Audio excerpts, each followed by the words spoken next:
नमस्कार दोस्तों, मेरा नाम धर्मेंद्र राजभर है। क्वांसाप में आपका स्वागत है। क्वांसाप के ऑप्शन सी के सेशन में आपका स्वागत है, जहां पर हम सीखते हैं कुछ ऑप्शन स्ट्रैटेजीज, जहां पर हम सीखते हैं कि ऑप्शन को कैसे ट्रेड किया जा सकता है, जहां पर हम ये भी सीखते हैं कि ऑप्शंस में हमें क्या क्या बातें सीखनी पड़ती है, मतलब क्या क्या चीज़ों पर हमें फोकस करना पड़ता है। ठीक है, तो जब मैं फोकस की बात कर रहा हूँ तो आज मैं उन्हीं पॉइंट्स पे मैं बात करूंगा। ठीक है, ये काफ़ी इंपॉर्टेंट सेशन होता है बिकॉज अक्सर इस चीज़ों को लोग नज़रअंदाज करते हैं।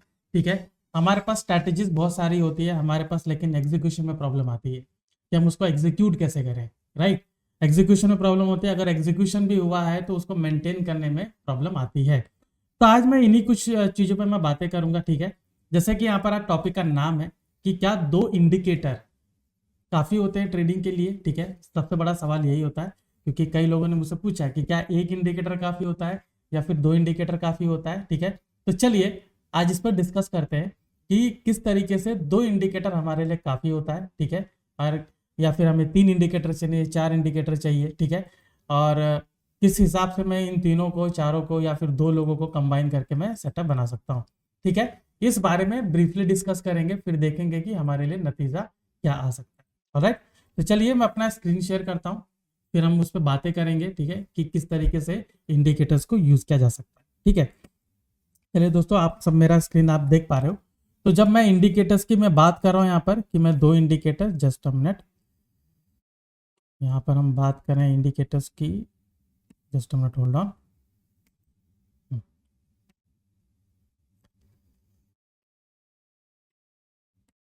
ओके, सो यहाँ पर मैं बात कर रहा हूँ इंडिकेटर्स। ठीक है, सो इंडिकेटर्स जब मैं बात कर रहा हूँ, इंडिकेटर्स इंपॉर्टेंट क्यों होते हैं, आप ये चीज देखिए। इंडिकेटर्स क्या आपको एग्जीक्यूशन बताते हैं? नहीं, ये सबसे बड़ा सपोर्ट सिस्टम होता है। ठीक है, सपोर्ट सिस्टम होता है। आप इनके आधार पे आप अपना एग्जीक्यूशन ये सब बनाते हो कि मैं स्ट्रैटेजी को किस तरीके से समझता हूँ। सपोर्ट सिस्टम होता है। जैसे कि हम मूविंग एवरेजेस लेते हैं दो चीज़ों के लिए। एक वो ट्रेंड आइडेंटिफिकेशन होता है, दूसरा हम देखते हैं उसके साथ कुछ प्राइस एक्शन, जिसपे हम देखते हैं कि हमें कुछ उसमें ट्रेड हमें मिला हुआ। ठीक है, तो इंडिकेटर्स एक सपोर्ट सिस्टम के जैसा काम करता है, जो हमें डिसीजन लेने में हेल्प करता है। ऑलराइट, डिसीजन लेने में हेल्प करता है एंड उसी के मुताबिक हमारा ट्रेड सेटअप बनता है। ठीक है, तो इंडिकेटर्स की जब मैं यहाँ पर बात कर रहा हूँ तो मैं इंडिकेटर्स में दो संदर्भ में बात कर रहा हूँ। ठीक है, मैं सिर्फ एक ही संदर्भ में बात नहीं करूंगा, मैं दो चीजों में बात करूंगा कि इंडिकेटर्स मैं दो चीजों के हिसाब से लूंगा। एक टेक्निकल्स के हिसाब से, दूसरा मैं यहां पर लूंगा डेटा के हिसाब से।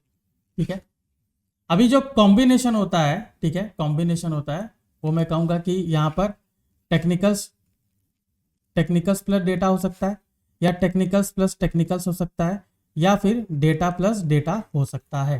ठीक है, ये तीन कॉम्बिनेशन इसमें आपको आएगा। ठीक है, जब मैं टेक्निकल्स और डेटा में यहाँ पर मैं बात कर रहा हूँ, ठीक है, तो यहाँ पर मेरे पास मैथमेटिकल कैलकुलेशंस होता है, और प्लस जो डेटा होता है, डेटा में भी मैथमेटिकल कैलकुलेशन ही होता है, बट थोड़ा अलग केस में होता है। राइट, डेटा में कैसा होता है, जो रियल टाइम डेटा चल रहा है उसको भी कैलकुलेट किया जाता है। जैसा फ्यूचर बिल्टअप होता है, ऑप्शन डेटा होता है, ये सारे डेटा कैलकुलेट किया जाता है। अब जब मैं टेक्निकल्स की मैं बात कर रहा हूँ तो ये प्योरली मैथमेटिकल बेस पर होता है। ठीक है, प्योरली मैथ्स पर होता है। तो मैं दो केस में वहां पर लेता हूँ, क्योंकि दोनों कैलकुलेशन है थोड़े अलग से होते हैं। जैसे मैथ्स में हमारे डिफरेंट सब्जेक्ट्स होते हैं, तो वैसे ही इसके हिसाब से यहाँ पर टेक्निकल्स में भी आपके डिफरेंट इंडिकेटर्स होते हैं। ठीक है, फिर मैं डेटा प्लस डेटा, अभी जैसे डेटा मेरे पास फ्यूचर्स का डेटा है, मेरे पास ऑप्शन इंटरेस्ट, ओपन इंटरेस्ट का डेटा है। ठीक है, अलग अलग डेटा मेरे पास आता है, तो मैं इसमें भी कॉम्बिनेशन मेरा अलग अलग होता है। मैं यहाँ पर futures data plus option data देख रहा हूँ, तो मैं ये दोनों कॉम्बिनेशन ले सकता हूँ, या फिर मैं क्या करूँगा, O Y plus O Y ले सकता हूँ, या फिर फ्यूचर प्लस फ्यूचर भी ले सकता हूँ। अभी फ्यूचर प्लस फ्यूचर मैं ले रहा हूँ या O Y plus O Y ले रहा हूँ, मैं इसके बारे में आपको डिटेल में बताऊंगा। ये मैं बस आपको एक कॉम्बिनेशन में बता रहा हूँ। ठीक है, अभी इस पे मुझे ये डिस्कस करना है कि जब भी मैं कॉम्बिनेशन में लेता हूं, ठीक है, मैं किसी भी पर्टिकुलर इंडिकेटर का मैं कॉम्बिनेशन ले रहा हूं, तो मेरा उसमें क्या इंडिकेशन हो सकता है। सबसे पहला मतलब मेरा उसमें क्या संदर्भ हो सकता है, मतलब मैं किस बेसिस पर ले रहा हूं। पहला ये कि मैं परफॉर्मेंस उस पर देखूंगा। राइट, अगर मैं दो इंडिकेटर्स को मैं कंबाइन कर रहा हूं तो जाहिर सी बात है मैं वहां पर परफॉर्मेंस देखूंगा। ठीक है, फिर वहां पर मैं दूसरा चीज क्या देखूंगा, मैं स्ट्राइक रेशियो देखूंगा। ठीक है, अब परफॉर्मेंस की बात होती है तो परफॉर्मेंस अलग अलग केस में होता है। मतलब कि परफॉर्मेंस आप ये देखोगे कि वो इंट्राडे में आपको अच्छा परफॉर्म कर रहा है या फिर पोजीशन ट्रेडिंग में आपको अच्छा काम कर रहा है। इंट्राडे में भी कर रहा है तो कौन से टाइम फ्रेम में कर रहा है, 1 minute, 2 minute, 3 minute, 5 minute, 15 minute, किस में वो कर रहा है। ठीक है, और ये भी हमें देखना पड़ता है कि वो दिन भर में कितनी बार आ रहा है या फिर वो हफ्तों में एक ही दो बार आता है, ये भी चीज़ हमें देखनी पड़ती है, राइट। तो परफॉर्मेंस के अलग अलग पैरामीटर्स होते हैं। ठीक है, फिर आपका आता है स्ट्राइक रेशो, मतलब कि जब भी वो ट्रेड आ रहा है वो मेरा कितनी बार सक्सेस हो रहा है। ठीक है, और ध्यान रहिए मैं एक कॉम्बिनेशन की बात कर रहा हूँ, मैं अलग अलग बात नहीं कर रहा हूँ। जब भी उसमें ट्रेड आ रहा है तो मैं ये देखना चाह रहा हूँ कि मुझे कितनी बार वो प्रॉफिट हो रहा है, कि अगर उसमें से 10 ट्रेड मेरा आ रहा है, ठीक है, तो 10 में से कितना प्रॉफिटेबल है, 5, 6, 7। ठीक है, और वो प्रॉफिटेबल भी है तो कितना प्रॉफिटेबल है, मतलब मेरे रिस्क के हिसाब से लेके कितना प्रॉफिटेबल होता है वो मुझे देखना पड़ता है। ठीक है, कि अगर मेरा रिस्क 10 रुपया है तो क्या मुझे प्रॉफिट 20 रुपया मिल रहा है या प्रॉफिट मुझे 15 रुपये मिल रहे हैं, ये सारी चीजें मुझे उसमें डिस्कस करनी। ठीक है, फिर तीसरा ये चीज आता है इसमें प्रॉफिटेबिलिटी फैक्टर, कि मेरा क्या इसमें प्रॉफिट हो रहा है और क्या इसी प्रॉफिट के साथ मैं ग्रो कर सकता हूं, ये बहुत बड़ा सवाल रहता है। ठीक है, बहुत बड़ा सवाल रहता है कि प्रॉफिटेबिलिटी और ग्रो मैं कैसे कर सकता हूं, कि अगर जो भी पर्टिकुलर सेटअप मैं तैयार कर रहा हूं दो इंडिकेटर्स को लेके, क्या उसमें जो प्रॉफिटेबिलिटी है वो मेरे कितनी हो रही है, मतलब ये है कि जो स्ट्राइक रेशो के साथ जो हम कंबाइन कर रहे हैं वो प्रॉफिटेबिलिटी, मतलब स्ट्राइक रेशो का ही हिस्सा है प्रॉफिटेबिलिटी, कि कितना मेरा प्रॉफिट हो रहा है और इसके साथ मैं ग्रो कर पा रहा हूँ कि नहीं। अभी जब मैं प्रॉफिट की मैं बात कर रहा हूँ तो यहाँ पर हम परसेंटेज में आते हैं, राइट। अभी स्ट्राइक रेशो तो है कि आप एक क्वांटिटी लीजिए, एक लॉट लीजिए, ठीक है, या 10 क्वांटिटी 10 लॉट लीजिए, वो तो डिपेंड करता है कि आपका ये रिस्क टॉलरेंस कितना है। ठीक है, सबसे इंपॉर्टेंट होता है प्रॉफिटेबिलिटी। ठीक है, कि प्रॉफिटेबिलिटी आपकी बराबर है कि नहीं उसके साथ, कि आप उसमें उसको ग्रो कर सकते हो कि नहीं, तभी इसमें हमें डिसाइड करना पड़ता है। दूसरी बात, सॉरी, फोर्थ वन यहाँ पर हम लेते हैं कॉन्फिडेंस लेवल। अभी कॉन्फिडेंस लेवल मैं कहूँगा ये बहुत ही नैरो चीज होती है, मतलब एक थिन लाइन होती है कॉन्फिडेंस और एरोगेंस के बीच में। तो हमें ये समझना पड़ता है कॉन्फिडेंस का मतलब क्या होता है, कि आप जो भी पर्टिकुलर स्ट्रैटेजी आप ले रहे हो या फिर जहाँ पर भी आप पैसे डाल रहे हो, आप एक कॉन्फिडेंट रहते हो कि मेरी स्ट्रैटेजी काम करेगी। ठीक है, अभी ये होता है कि 70% ऑफ द टाइम वो काम कर रही है, तो आप क्या करेंगे, क्या 70% of the time he trade लेंगे कि 10 ट्रेड में से 60 ट्रेड लेंगे, राइट।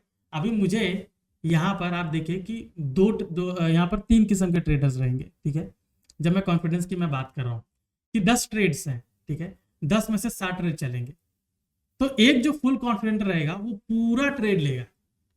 ठीक है, कि बोलेंगे 10 में से 7 चल रहे हैं ना, तो हम ये काम करते हैं, हम पूरे ट्रेड्स लेते हैं और जिसमें से अगर 7 मेरा प्रॉफिटेबल है तो मुझे अच्छा खासा प्रॉफिट मिल सकता है। दूसरा ट्रेडर रहेगा वो घबराएगा, वो क्या सोचेगा कि 3 ट्रेड तो मेरा लॉस होता ही है, तो क्या ये जो तीसरा ट्रेड है, पता चला ये जो 3 ट्रेड है ये पहले ट्रेड मेरा लॉस हो गया।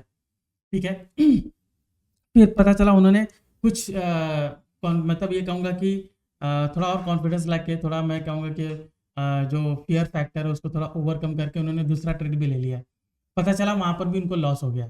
ठीक है, यहाँ पे क्या होगा, यहाँ पे उनका मोरल डाउन हो जाएगा। ठीक है, तो मोरल जब डाउन होगा तो क्या होगा, फिर वो आगे ट्रेड लेंगे नहीं। और मान लीजिए ये जो चीज़ें हैं ये उसके उनके साथ 2-3 दिन हुई। ठीक है, क्योंकि मार्केट का एक रूल है, मार्केट आप देखोगे, मार्केट हमारे हिसाब से नहीं चलता है, मार्केट अपने हिसाब से चलता है, उसका डिमांड एंड सप्लाई का कंसेप्ट होता है जिसके बुनियाद पर वो चलता है। हो सकता है कि जो लॉस हो रहा है वो हो सकता है 2-3 दिन कंटिन्यू करे, राइट। तो जब वहां पे 2-3 दिन कंटिन्यू करता है तो उनका जो कॉन्फिडेंस लेवल है वो पूरी तरीके से गिर जाता है। अब वहां पे क्या होता है, कॉन्फिडेंस लेवल जब उनका गिर जाता है तो वो सोचते हैं कि ये स्ट्रैटेजी मेरे लिए काम नहीं कर रही है।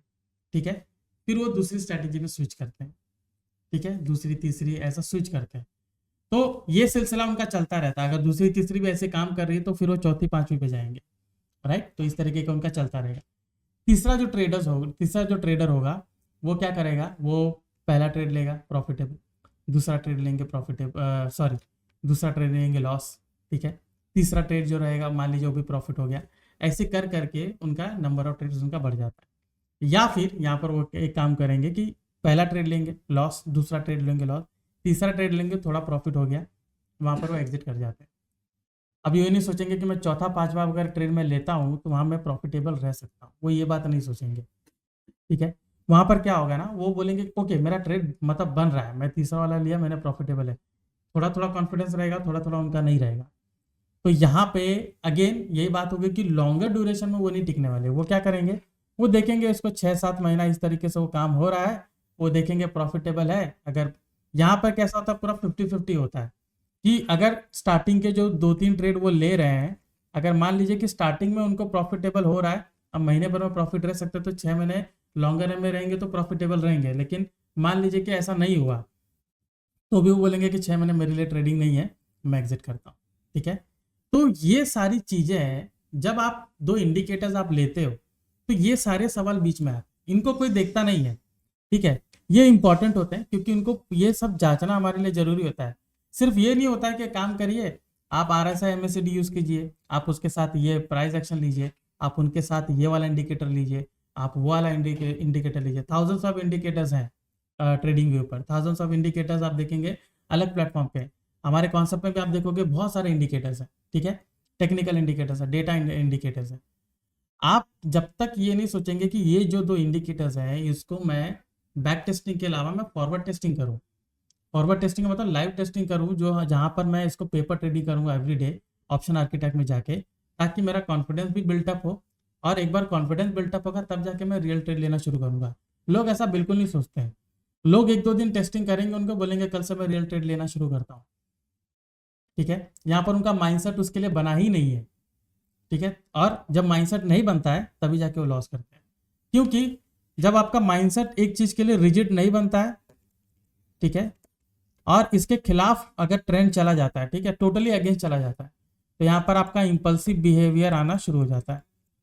ठीक है, इंपल्सिव नेगेटिव बिहेवियर आना शुरू हो जाता है, और आप देखोगे कि पूरी जो स्ट्रैटेजी है वो पूरी धराशायी हो जाती है, क्योंकि हमने जो सिस्टम उसका बना हुआ है उसको हमने अमल नहीं किया। हम अपने दिमाग के हिसाब से जा रहे हैं, हम अपने परसेप्शन के हिसाब से जा रहे हैं, जो कि टोटली गलत है। यहाँ पे हमें डेटा टेक्निकल्स के हिसाब से जाना है, हमें उसको डाउन द लाइन उसको ऑलवेज उसको टेस्ट करना है। एवरीडे मार्केट डिफरेंट होता है, हमें सबको पता है। ठीक है, तो ये सारी चीजें हैं। अभी इसके साथ अगर मैं कहूँगा कि मुझे इंडिकेटर्स, ठीक है, अभी चलिए ये तो मैंने आपको थ्योरेटिकल पार्ट बता दी। अभी अगर मुझे कुछ इंडिकेटर्स ऐड करने तो मैं क्या क्या देख सकता हूँ।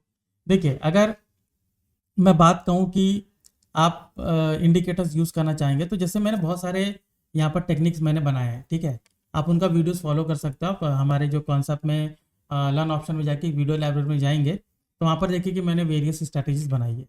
जैसे कि मैंने यहाँ पर क्या किया, मूविंग एवरेज मैंने बनाया है, प्लस उसके साथ सुपर ट्रेंड मैंने लिया है। ये मैं टेक्निकल की मैं बात कर रहा हूँ। ठीक है, यहाँ पर मैंने क्या किया है, मैंने RSI बनाया है। ठीक है, RSI के साथ मैंने मूविंग एवरेज लिया है। फिर सॉरी ये सेकंड है, मैंने थर्ड वाला बनाया है। थर्ड वाले में मैं क्या क्या RSI के प्लस साथ मैंने MACD लिया है, MACD लिया है। फोर्थ आप देखोगे RSI के साथ मैंने सुपर ट्रेंड लिया है। ठीक है, फिफ्थ वन आप देखोगे वहां पर मैंने क्या किया, VWAP लिया है। ठीक है, VWAP स्ट्रैटेजी मैंने यूज की है। वेरियस इंडिकेटर्स यहाँ पर आप देखोगे सिक्स मैंने यहाँ पर एक फिबोनाची मैंने लिया। ठीक है, फिबोनाची लिया मैंने, फिबोनाची भी मैंने यूज किया है। मैं किसी इंडिकेटर के साथ, जैसे सेवंथ में यहाँ पर बता रहा हूँ मूविंग एवरेज, प्लस मैं यहाँ पर कैंडलस्टिक पैटर्न भी मैंने देखा है। ठीक है, उसको भी किया है। अभी मैं आपको ये बताऊं कि ये सारी स्ट्रैटेजी काम करती है, एवरी स्ट्रैटेजी काम करती है। आप अगर बहुत सारी स्ट्रैटेजीज आप देखेंगे जो हमने बनाई है, बहुत सारी स्ट्रैटेजीज काम करती है, लेकिन यही चीज होती है कि हम अपना एक्सपेक्टेशन रखते हैं, हम अपना एक्सपेक्टेशन रखते हैं। हम ये नहीं देखते कि ये स्ट्रैटेजी हमें कितना दे रही है और उसके हिसाब से हम चले, हम ये नहीं देखते हैं, हम अपना एक्सपेक्टेशन रखते हैं। ठीक है, आपको ये बता देते हैं कि जो जिनके पास बहुत ज़्यादा पैसा रहता है, लोग कहते हैं वो 2-3% 5% में खुश रहते हैं, लेकिन जिनके पास कम रहता है उनको बहुत ज़्यादा चाहिए होता है। ठीक है, वो रूल को फॉलो ही नहीं करते हैं, कि रूल जब यही है कि आप जितना मतलब परसेंटेज जो दे रहा उतना आप उसको लीजिए, जो आप मार्केट को आउट परफॉर्म कर रहे हो इवन विथ 3%, तो दैट्स फेयर इनफ। ठीक है, हम उसको फॉलो करते ही नहीं है, हम अपना रूल खुद का बनाते हैं। और जिसकी वजह से क्या होता है, आप देखोगे हैवी क्वांटिटी में लोग ट्रेड करेंगे, हैवी क्वांटिटी में लोग स्कैल्पिंग करेंगे, और स्कैल्पिंग भी ऐसा नहीं कि एक ट्रेड लेके बंद कर दें, 1 से 3 ट्रेड लेके बंद कर दें। वो दिन भर पूरा स्कैल्पिंग करते रहेंगे, बोलेंगे नहीं आज तो मैं करोड़पति बनकर रहूंगा। ठीक है, तो ये सबसे बड़ा ड्रॉबैक है, सबसे बड़ा ड्रॉबैक है। तो ये सारी चीजों को हमें रोकना होता है, हमें माइंडसेट हमें डेवलप करना पड़ता है according to the strategy, not according to myself. मेरा परसेप्शन है उसके हिसाब से नहीं करना पड़ता है। ठीक है, तो ये सारी चीजें हमें ध्यान में रखनी पड़ती है। अभी जब मैं यहाँ पर टेक्निकल्स प्लस डेटा के हिसाब से मैं जाऊंगा, ठीक है, तो मैं एक बार अपना स्क्रीन शेयर करता हूँ, कौन सा एप्लीकेशन है। अभी देखिए ये मैंने लाइव चैट यहाँ पर लगा के रखा हुआ है। आप देखिए यहाँ पर जब मैं डेटा और टेक्निकल्स की मैं बात कर रहा हूँ, यहाँ पर देखिए सिंपल है, ये मैंने अदानी एंटरप्राइज है, इसको मैं 3 मिनट कर लेता हूँ। जैसे हम टाइम फ्रेम देखते हैं तो 3 मिनट 5 मिनट हम देखते हैं। अभी देखिए यहाँ पर ये आप देख सकते हो टेक्निकल्स है। ठीक है, यहाँ पर मैंने मूविंग एवरेज और सुपर 10 लगाया। अभी ये टेक्निकल्स के साथ मैंने नीचे में डेटा देख रहा हूँ। ठीक है, मैं डेटा देख रहा हूँ, तो कभी कभी मेरा 2 से ज़्यादा भी इंडिकेटर्स रहते हैं।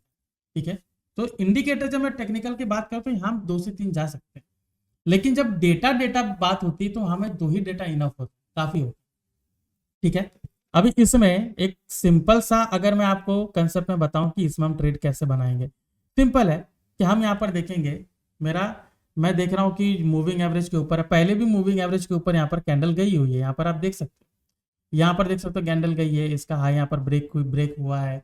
मैंने वहां पर ऑर्डर बुक देख रहा हूँ कि मेरे बाय सेलर इनिशिएटेड क्वांटिटी कहाँ पर ज़्यादा है, कहाँ पर डबल है, और उसका हाई ब्रेक कर रहा हूँ, वहां पर भी मेरे बायर ज़्यादा डोमिनेंट है, तो मैं उसके हिसाब से ट्रेड लेता हूँ। देख सकते हो यहाँ पे जब जब बना है उसका हाई यहाँ पर ब्रेक नहीं हुआ है, यहाँ पर जब हाई इसका ब्रेक हुआ है मैं क्लियरली उसमें देख रहा हूँ कि मेरे बायर जो है वो ज़्यादा है, हर जगह देख सकते हो मेरे बायर यहाँ पर ज़्यादा है, एंड उसके हिसाब से आप देख सकते हो कि मेरा ट्रेड यहाँ पर बना हुआ है। अगर मैं यहाँ पर भी लेता हूँ, यहाँ पर भी लेता हूँ, देख सकते हो कि एक बहुत ही बढ़िया बहुत ही खूबसूरत तरीके से सब मुझे ट्रेड दिया हुआ। तो ये मेरा एक कंसेप्ट, इसको लेकर ये मैंने आपको टेक्निकल प्लस मैंने डेटा बताया। अभी टेक्निकल टेक्निकल तो मैं इसको हटा देता हूँ, ऑर्डर बुक को मैं यहाँ पर नहीं करूंगा। ठीक है, मैं सिर्फ इसके बेस पर करूंगा कि सुपर ट्रेंड के अंदर में आ रहा, मूविंग एवरेज के नीचे आ रहा तो मैं ट्रेड लेता हूँ, सुपर ट्रेंड के ऊपर जा रहा है वहां पर मूविंग एवरेज के ऊपर जा रहा है तब भी मैं ट्रेड ले सकता हूँ, मूविंग एवरेज क्रॉस ओवर कर रहा है, सुपर ट्रेंड क्रॉस ओवर कर रहा है, ये सब ले सकते हैं। ठीक है, या फिर आरएसए के साथ में अलाइन कर सकते हैं। अभी आते हैं डेटा पर। ठीक है, तो चलिए ट्रैक में चल के देखिए, यहाँ पर ट्रिगर्स है। ठीक है, तो ट्रिगर्स एक डेटा एक प्लेटफॉर्म है जहां पर आप देखोगे कि इंट्राडे तौर पर यहाँ पर हमें सेटअप मिलता है। यहाँ पर क्या होता है कि जो स्टॉक्स, ठीक है, उनका जो लेवल्स है according to OI data, open interest, highest number of call writers, highest number of put writers जो अपने यहाँ पर पोजीशन बनाए हैं, जब उनका लेवल ब्रीच करता है तो हम देखते हैं कि लेवल ब्रेक हो रहा है, वहां पे ट्रेड लिया जाए। लेकिन डेटा हमें क्या कह रहा है कि वहां पर आप ये भी देखिए कि वो जो लेवल जहां पर ब्रेकआउट हो रहा है वहां पे ऑप्शन राइटर एग्जिट कर रहे हैं कि नहीं, क्योंकि जब ऑप्शन राइटर एग्जिट करते हैं तो वो जो ब्रेकआउट हो रहा है वो सस्टेन होने के चांसेस ज्यादा होते हैं। अब ये टूल को लोग इंट्राडे तौर पर ज्यादा यूज करते हैं, प्लस यहाँ पर आप देखोगे इसको स्कैल्पिंग के तौर पर भी ज्यादा यूज। तो ये आपका देखने का नजरिया होता है इसको कि ये मेरे लिए स्कैल्पिंग में अच्छा काम कर रहा है कि इंट्राडे में अच्छा काम कर रहा है। नजरिया टूल मतलब टूल के हिसाब से आप अपना नजरिया रखते हैं, अपने नजरिए के हिसाब से टूल नहीं देख रहे। ठीक है, अभी नजरिया जब हम देखते हैं तो ऑब्वियसली आप जो डेटा देख रहे हो उसी के हिसाब से नजरिया बनेगा, आपका परसेप्शन टूल से अलग नहीं होना चाहिए। जो टूल में डेटा प्रोवाइड करा उसी को यूज करके परसेप्शन बनाइए। ठीक है, अभी ये तो एक डेटा हो गया ओपन इंटरेस्ट। अभी इसके साथ अगर मैं दूसरा डेटा देखना चाहूंगा कि मुझे मार्केट का डायरेक्शन कैसे पता चल रहा है, तो हम ट्रैक में जाके बिल्टअप स्क्रिप्ट सिंबल देख सकते हैं जो रियल टाइम फ्यूचर डेटा बताता है। तो मैंने एक जगह आपको ओपन इंटरेस्ट यानी ऑप्शन का डेटा बताया और एक जगह देखिए फ्यूचर का डेटा है, जहां पर आप देखोगे कि आपको long built up, long unwinding, short built up, short covering बता रहा है ऑन पार्ट ऑफ फ्यूचर्स कि फ्यूचर में लोग किस तरीके से इसको देख रहे हैं। Long built up, short covering intraday में बुलिश होता है, short built up, long unwinding intraday में बैरिश होता है। यही बात अगर आप पोजिशन में जाओगे तो long unwinding, short covering, bullish और बैरिश होता है रेस्पेक्टिव। ठीक है, तो ये कंसेप्ट था आपका कि क्या दो इंडिकेटर कंबाइन करके हम ले सकते हैं, क्या वो इनफ होता है? मैं कहूंगा कि इनफ, जी हाँ बिल्कुल हो सकता है इनफ। अगर आप 2 ही में खुश है तो बिल्कुल, नहीं तो अगर आप तीसरा ऐड करना चाहते हो तो कर सकते हो, लेकिन 3 से ज्यादा नहीं होना चाहिए। तो मैं कहूंगा कि ऑन फेयर, मैं कहूंगा कि फेयर नोट पे अगर मैं देखूं तो 2 ही काफी होते हैं। ठीक है, अलग अलग आप यूज कर रहे हो, एक ओवरले इंडिकेटर यूज कीजिए, एक अंडरले इंडिकेटर यूज कीजिए चार्ट पर, और जब डेटा के हिसाब से जा रहे हो तो आप इस हिसाब से जा सकते हो। तो यहाँ पर आज हमने क्या बात की, आज हमने बात की कि किस तरीके से क्या सिर्फ 2 इंडिकेटर को यूज करके हम ट्रेड सेटअप बना सकते हैं। ठीक है, उसका जवाब मैंने क्लियर कर दिया है कि 2 इंडिकेटर इनफ होते हैं। बहुत ज्यादा आप लीजिए तो 3 इंडिकेटर लीजिए, जैसा मैंने आपको चार्ट पे दिखाया। इसके अलावा और भी आप इंडिकेटर ऐड करते हो तो बहुत ज्यादा मैं कहूंगा कि कंफ्यूजन हो जाएगा, क्योंकि हर एक का कैलकुलेशन अलग होता है। ठीक है, आप ये सोचेंगे कि मैं 5-6 इंडिकेटर एक साथ डाल के मैं एक प्रेसिजन, जो मेरा डिसीजन प्रेसाइज डिसीजन ले सकता हूँ, वो सरासर गलत होगा। ठीक है, क्योंकि हो सकता है वो जब तक आपके उसमें आए, हो सकता है प्राइस बहुत ऊपर चला गया हो, बहुत नीचे आ गया हो। ठीक है, तो बहुत सारी चीजें होती है, तो इसलिए 2 से 3 इंडिकेटर आप यूज करना चाहिए। उससे ज्यादा अगर आप इंडिकेटर जाओगे तो आपका डिसीजन मेकिंग स्किल में काफी ज्यादा मैं कहूंगा कि डिस्टर्बेंस आएगा। ऑलराइट, सो आज के सेशन में इतना ही था, जहां पर हमने बात किया कि इंडिकेटर्स के बारे में, कि कैसे मैं इंडिकेटर्स को कंबाइन करके अपनी स्ट्रेटेजी अच्छी खासी बना सकता हूं, मुझे क्या क्या पॉइंटर्स देखने, क्या क्या बातें उसमें देखनी है, ताकि मेरा वो सेटअप बहुत ही कामयाब रहे। ऑलराइट, सो आज के सेशन में इतना ही था। मैं धर्मेंद्र राजभर, आपका धन्यवाद।